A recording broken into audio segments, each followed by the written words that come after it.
The successful prosecution of another drug dealer in the Postmasburg Magistrates Court has once again highlighted the value of close cooperation between the National Prosecuting Authority (NPA), the Directorate for Priority Crime Investigation known as the Hawks, and the Department of Justice.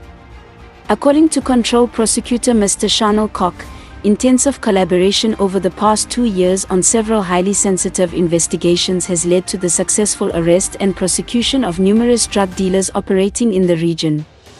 Koch confirmed that the latest conviction, secured in the Postmasburg Magistrates Court yesterday afternoon, resulted from a particularly challenging and complex trial that tested the prosecuting team to the fullest extent. The matter was extremely sensitive. Certain witnesses were required to testify in camera to protect both their identities and their safety, Koch said. He further explained that the NPA had been entrusted with 10 highly confidential investigations over the past 2 years.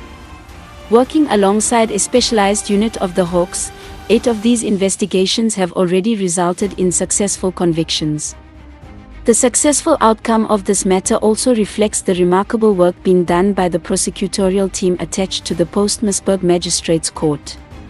Prosecutors Mr. Emmanuel Muruba and Mr. Charnel Koch have earned respect within legal circles for their professionalism, meticulous preparation, legal expertise, and commitment to upholding the rule of law. Their handling of complex and sensitive criminal matters continues to demonstrate the high standards expected of officers of the court and representatives of the National Prosecuting Authority.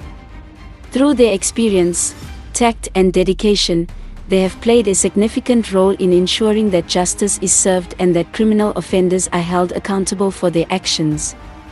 In a demonstration of the significance of the matter, Magistrate Ntuli allocated time after the lunch adjournment specifically to deliver judgment.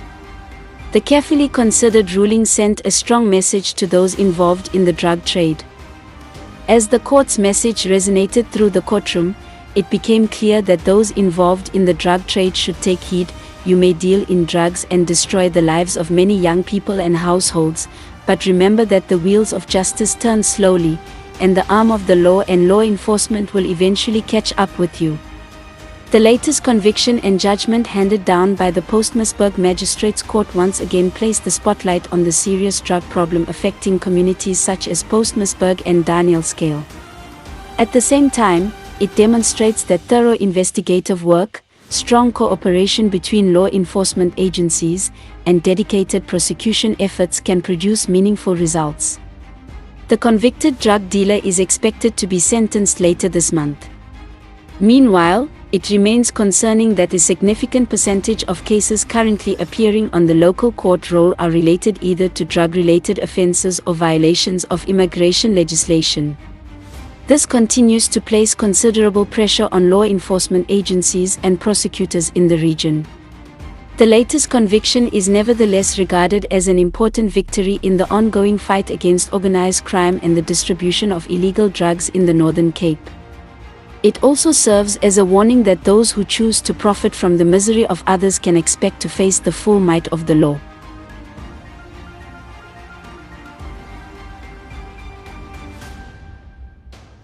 This community news was brought to you by Dradlo's internet services provider in Postmasburg. To get connected, contact them today for reliable internet services.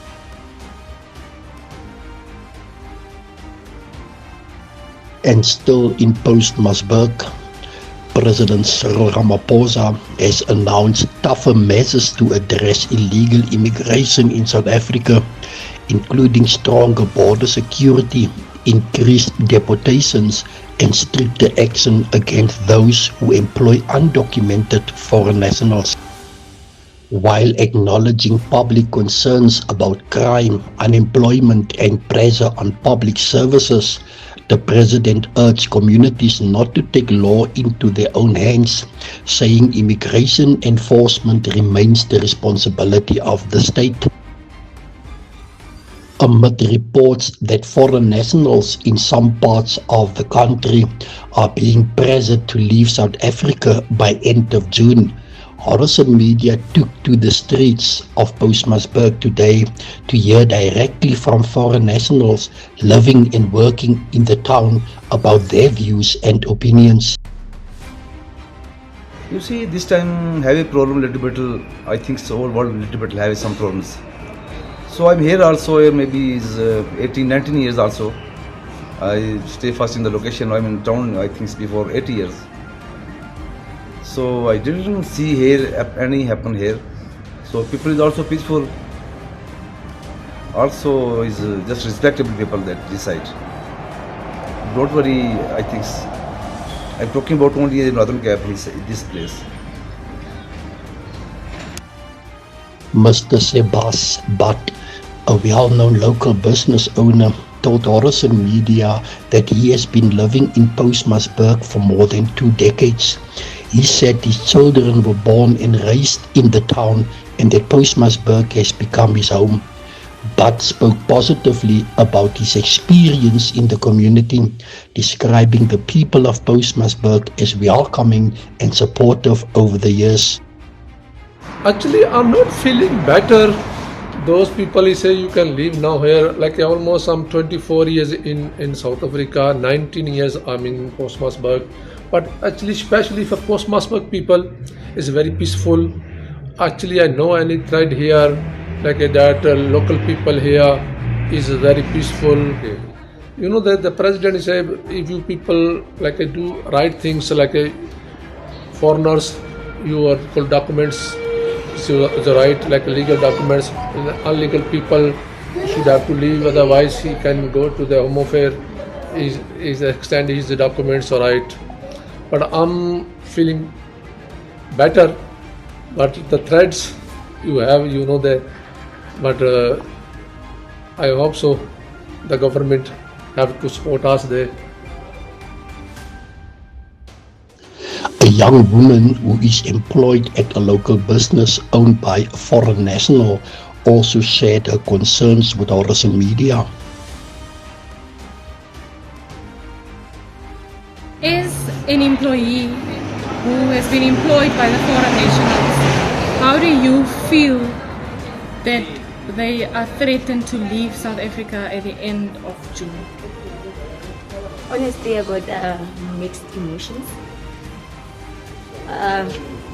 The other emotions is that the problem is I'm in grade here, and there's a huge unemployment rate in South Africa. It's not easy to get a job, whether you have qualifications or not, or whatever. But they don't mind to at least employ you and have something to put on the table. You understand? So you feel scared? Yeah, something like that. Because we also have even buy, like we are selling a finishers here. We always buy finishers, something like that in the lesser prices. So this story highlights that although the two business owners are not South African citizens, both have lived in Postmasburg for many years and have raised their families in this mining town. They also told Horizon Media that their children were born in Postmasburg and that it is the only home the children have ever known. The business owners further confirmed that their immigration documentation and residency status are fully up to date and compliant with South African immigration laws.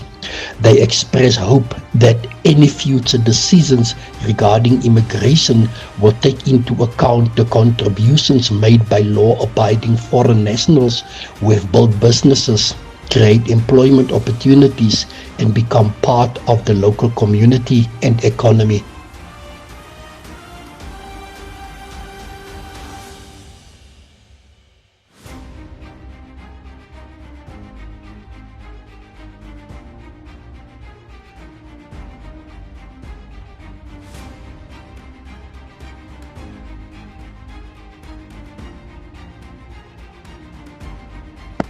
Police in the Greater Kimberley area have noted with concern the increase in incidents of damage to electrical boxes causing widespread power outages. Addressing essential infrastructure-related crimes remains a priority for the police in the Northern Cape. SAPS recognizes the importance of essential infrastructure in providing basic services. The unacceptable occurrence of crimes relating to essential infrastructure which poses a risk to public safety, electricity supply, water, sanitation, communications, and transportation is concerning. Tampering, damaging, or destroying of essential infrastructure is a criminal offence. The following precautionary measures can be implemented to curb crimes relating to essential infrastructure. Install physical deterrents such as fences, impact-resistant glass, and strong locks and doors. Have bright security lights inside and outside the property. Clean up vandalism and remove or repair any damaged item as soon as possible. Install video surveillance and hire security services companies to provide security guards. Provide SAPS with information on illegal activities and the whereabouts of criminals. The theft of ferrous and non-ferrous metal is an economic threat which requires immediate intervention by all stakeholders concerned in an integrated and coherent manner. Reject and report any stolen goods you suspect to the police. Blow the whistle on acts of essential infrastructure theft, unscrupulous dealers, suspicious individuals, suspected stolen goods, and cable theft to your nearest police station, or anonymously contact the SAPS Crime Stop number at 08600 10111 or use the My SAPS app. All information received will be treated with the strictest of confidentiality.